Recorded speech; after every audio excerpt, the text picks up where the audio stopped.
दोस्तों ये बात किसी से छुपी नहीं है, पाकिस्तान एक रेंटियर स्टेट है। रेंटियर स्टेट का मतलब होता है जो पैसे ज्यादा लगाता है वो उसके तरफ हो लेता है। यहां पर ऐसा लग रहा है पाकिस्तान अब पलड़ा बदलने वाला है। दोस्तों कुछ ऐसे इंडिकेटर्स आ रहे हैं जिससे लग रहा है कि पाकिस्तान अब सीपेक से परेशान हो चुका है और उसकी जो समस्याएं हैं वो कुछ अमेरिकन शरारत से और भी अधिक बढ़ती हुई दिख रही हैं। तालिबान ने सीपेक पर जजिया टैक्स लगा दिया है। आपको मालूम ही है तहरीक तालिबान पाकिस्तान किस प्रकार से पाकिस्तान में आतंक मचाया हुआ है।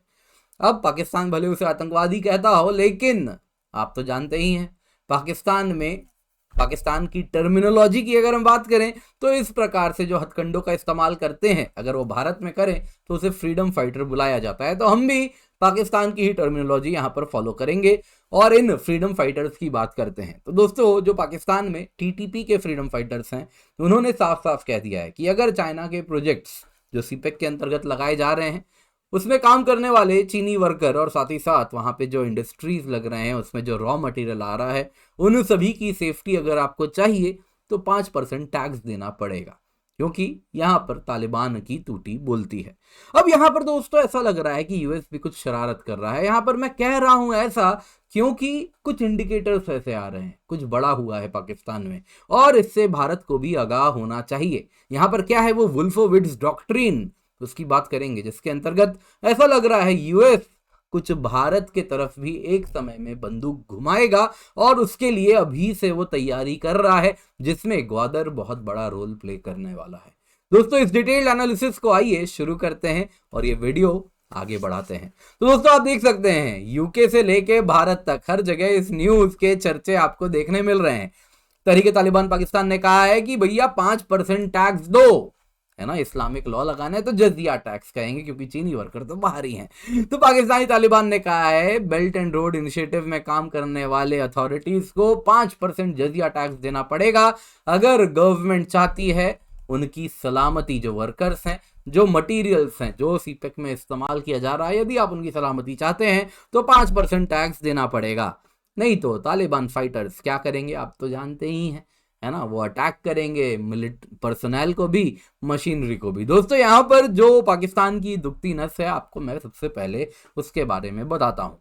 दोस्तों आप देख रहे हैं ये है जम्मू कश्मीर। जम्मू कश्मीर में जाहिर सी बात है इसमें कुछ इलाका पाकिस्तान ऑक्यूपाइड कश्मीर भी है और उसी से जो संलग्न इलाका है जम्मू कश्मीर में, यहाँ पे आप जो देख रहे हैं इसको कहते हैं दोस्तों खैबर पख्तूनख्वा।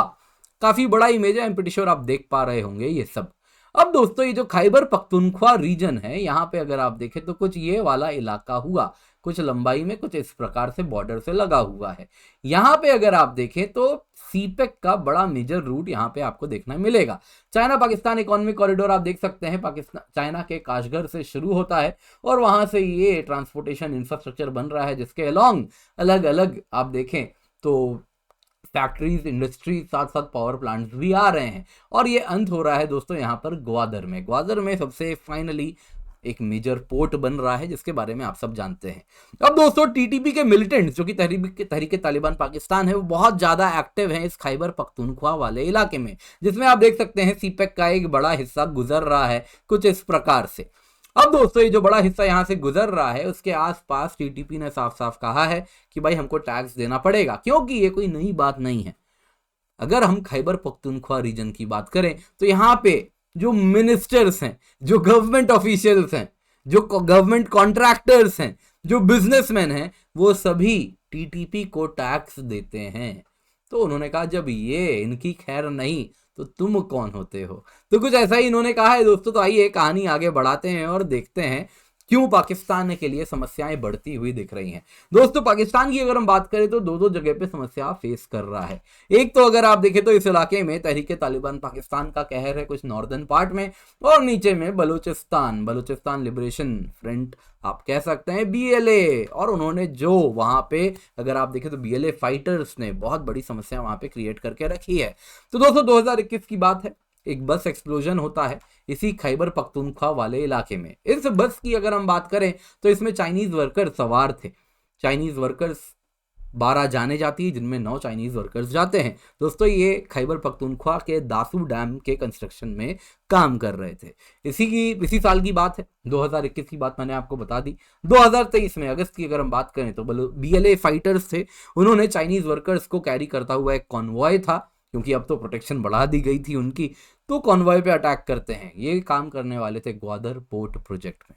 दोस्तों अगर हम चाइना की बात करें तो बड़ा नाराज है। इस प्रकार से यदि उनके वर्कर्स पर अटैक होता रहा तो time and again China warning देता रहता है पाकिस्तान को कि हम सारे प्रोजेक्ट्स रोक देंगे।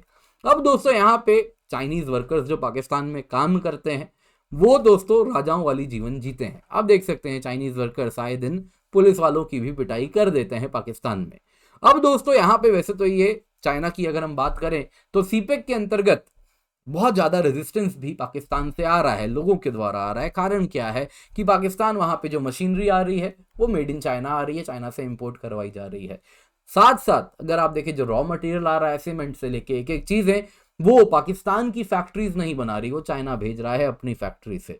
वैसे ही अगर आप देखें जो वर्कर्स आ रहे हैं वो भी लोकल वर्कर्स नहीं हैं, वो भी चाइनीज वर्कर्स आ रहे हैं। इन शॉर्ट ये इंफ्रास्ट्रक्चर स्पेंडिंग अगर चाइना कर रहा है तो यहाँ पर कहीं ना कहीं चाइनीज वर्कर्स से लेके चाइनीज इकोनॉमी सब उसी का फायदा होता हुआ दिख रहा है।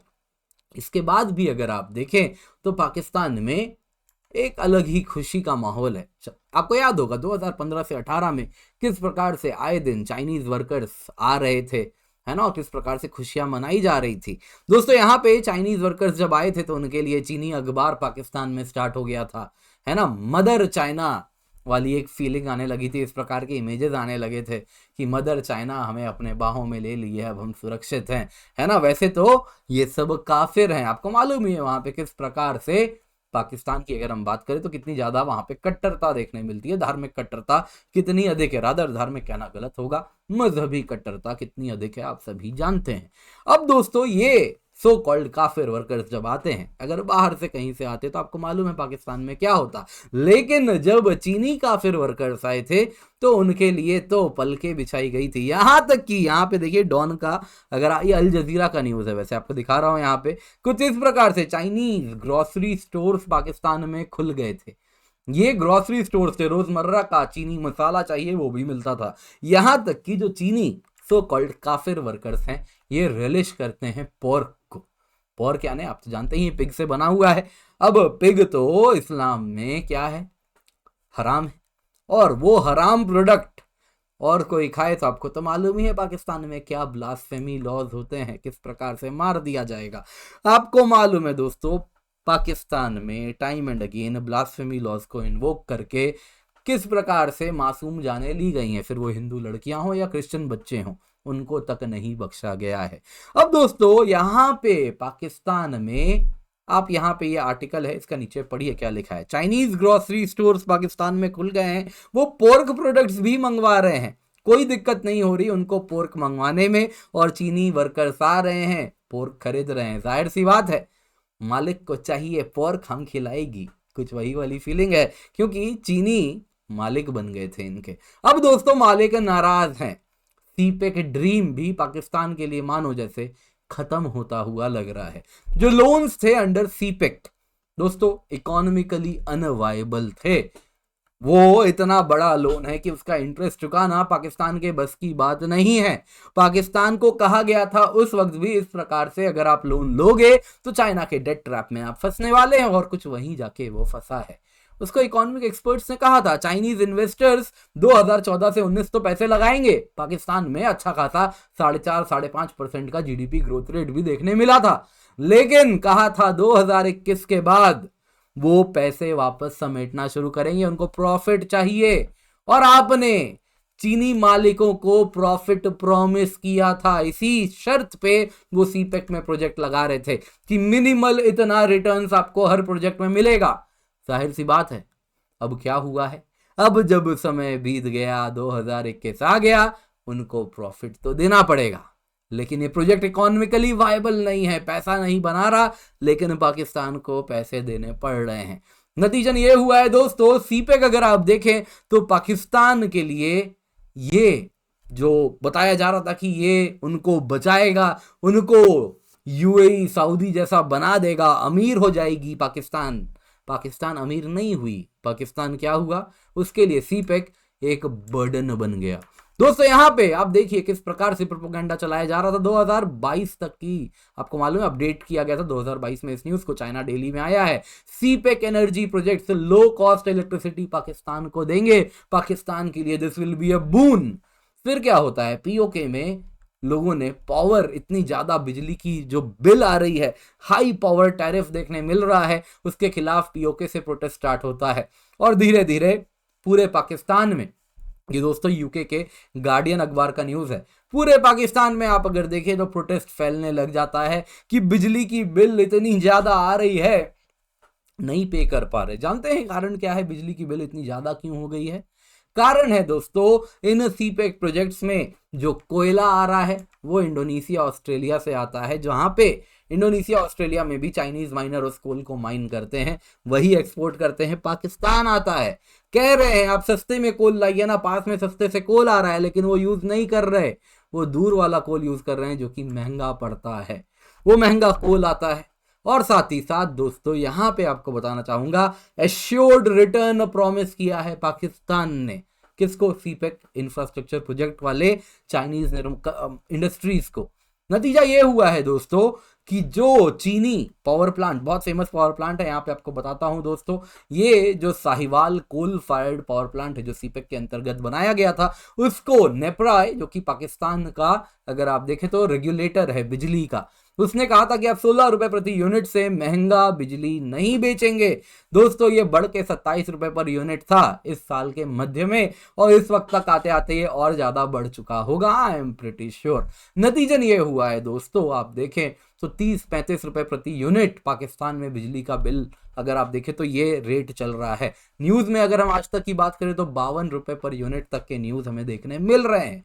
तो ये हालत है, ये भी बढ़ के जो रेगुलेटर ने प्रॉमिस किया था इससे अधिक आप बिजली का बिल नहीं देंगे, मालिक ये सब फॉलो नहीं करते, पाकिस्तानी आवाम भले मरे चाहे भाड़ में जाए, उनको कोई फर्क नहीं पड़ता। उनको पाकिस्तान के गवर्नमेंट ने प्रॉमिस किया था मुनाफा, वो वही मुनाफा ढूंढ रहे हैं।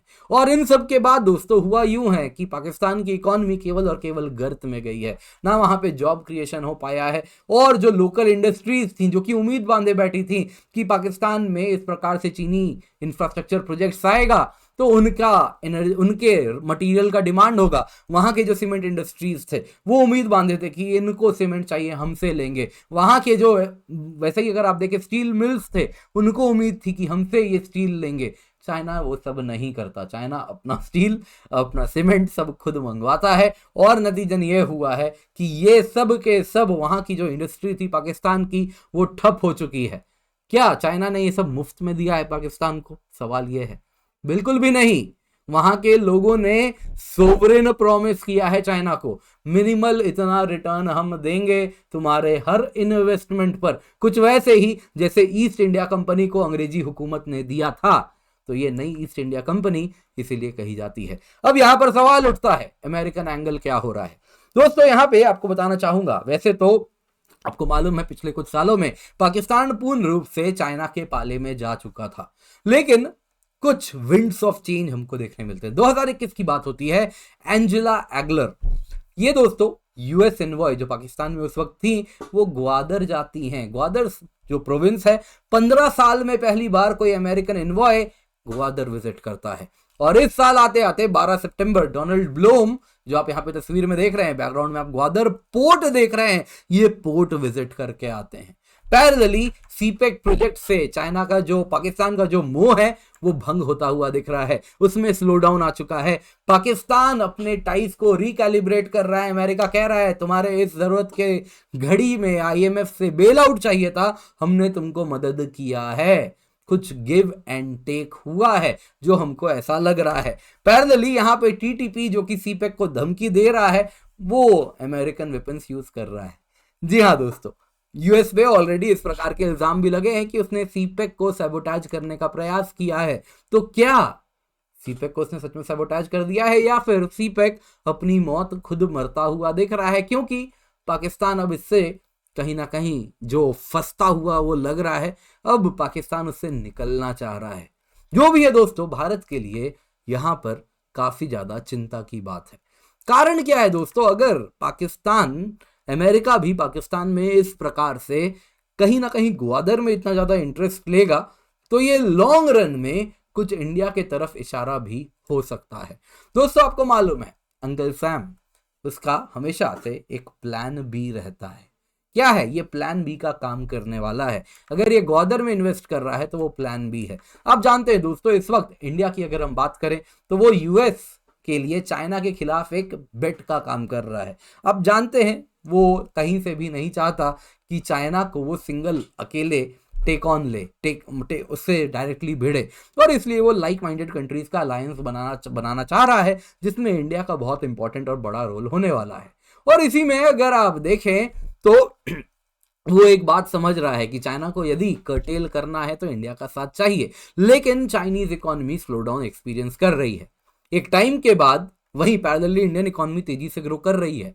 एक टाइम के बाद अगर आप देखें तो हो सकता है चाइना नंबर 1 इकोनॉमी ना बने, चाइना नंबर 2 इकोनॉमी में स्टैग्नेट कर जाए, इंडिया तेजी से ग्रो करती जाए। उस वक्त यूएस एक बात समझ रहा है, जैसा हमने ऑलरेडी आयुष के साथ जब हमने डिस्कशन किया था चाइना के बारे में तब कहा था कि किस प्रकार से चाइनीज इकोनॉमी स्लो डाउन कर रही है, वहां पे अब स्टैग्नेशन हो रहा है, डेमोग्राफी बदल रही है। कुछ वैसा ही एक टाइम के बाद अगर आप देखें तो इंडियन इकोनॉमी हो सकता है चाइना को ओवरटेक करे और डायरेक्टली यूएस को कन्फ्रंट कर ले। यूएस एक बात सीख चुका है, चाइना को उसने बड़ा बनाया, यूएस इन्वेस्टमेंट हुआ और चाइना आज इतनी बड़ी इकोनॉमी बन के उभरा। वो उस गलती से सीख रहा है, वो जान रहा है कि इंडिया को इसी वक्त कर्टेल करना होगा। उसको बड़ा बनाओ लेकिन इतना बड़ा मत बनाओ कि वो यूएस के साथ कॉम्पीट करे। उसको बड़ा बनाओ लेकिन उसकी इकोनॉमी कहीं से भी यूएस की कॉम्पिटिटर ना बन जाए, वो ये इंश्योर करेगा। दोस्तों यहां पे आपको बताना चाहूंगा यूएस का एक वुल्फोविट्स डॉक्ट्रिन है। यहां पे आप तस्वीर में देख रहे हैं ये पॉल वुल्फोविट्स हैं जो कि इस डॉक्ट्रिन के स्पॉन्सर थे। ये यूएस सेक्रेटरी ऑफ डिफेंस थे जैसा मुझे याद आ रहा है। ये कहानी है 1991 से 1994 के बीच की। कोल्ड वॉर खत्म हो चुकी थी, यूएस आपको मालूम है कोल्ड वॉर जीत जाता है और दुनिया बाइपोलर होती है। दुनिया में दो ग्लोबल पावर्स होते हैं, एक तरफ यूएसए होता है, दूसरी तरफ सोवियत यूनियन होता है। 1991 के बाद वो हमेशा के लिए खत्म, दुनिया यूनिपोलर बन जाती है ना, जैसा कहा जाता है एंड ऑफ हिस्ट्री। एक किताबें वगैरह बड़ी फेमस हो जाती है ना। लेकिन उसी वक्त अमेरिका वुल्फोविट्स डॉक्ट्रिन बनाता है जिसको वो फॉलो करता है, जिसके अंतर्गत वो कहता है दुनिया यूनिपोलर बनी रहे। अमेरिका इंश्योर करेगा कि दुनिया में और कोई सुपर पावर ना उभर जाए जो अमेरिका को अब कॉम्पीट करे, और उसके लिए वो कुछ भी कर सकता है। यही है वुल्फोविट्स डॉक्ट्रिन। इस वक्त जब यूएसए चाइना को बॉक्स करने का प्रयास कर रहा है, चाइना के उभरने को रोकना चाह रहा है, तो वो इसी वुल्फोविट्स डॉक्ट्रिन को फॉलो कर रहा है, जो कि नेचुरल भी है। जो भी प्रिवेलिंग लीडर है वो नए लीडर को नहीं आने देना चाहेगा।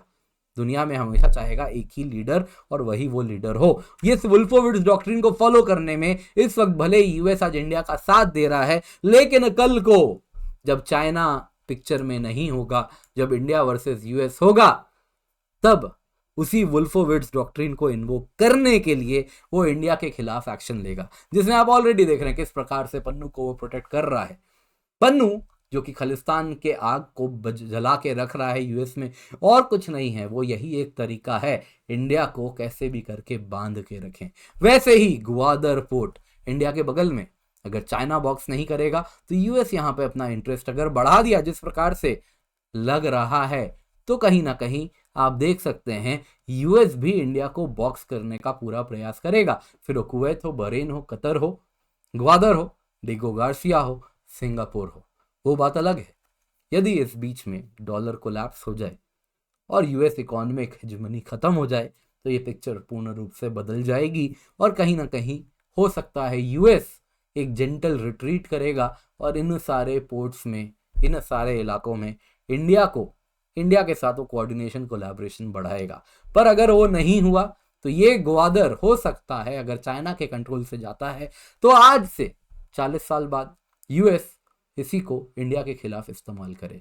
तो ये बिग पिक्चर है जो इस वक्त उभरता हुआ लग रहा है। उम्मीद करता हूं इस रिसर्च टॉपिक को आप लोगों ने पसंद किया हो, लाइक जरूर कीजिएगा। बाकी आप क्या समझते हैं इस पूरे मामले के बारे में, इन सारे डॉट्स को जो कनेक्ट किया है, आप लोगों को क्या लगता है इसमें से क्या होता हुआ आपको दिख रहा है, मुझे कमेंट में ज़रूर बताएं। इस वीडियो को ज़रूर शेयर करें। भारत संवाद हमारा चैनल है, इसको प्रेम दिखाएं, इसको ज़रूर सब्सक्राइब करें और ज़्यादा से ज़्यादा लोगों तक ये वीडियो पहुंचाएं, ये चैनल भी पहुंचाएं।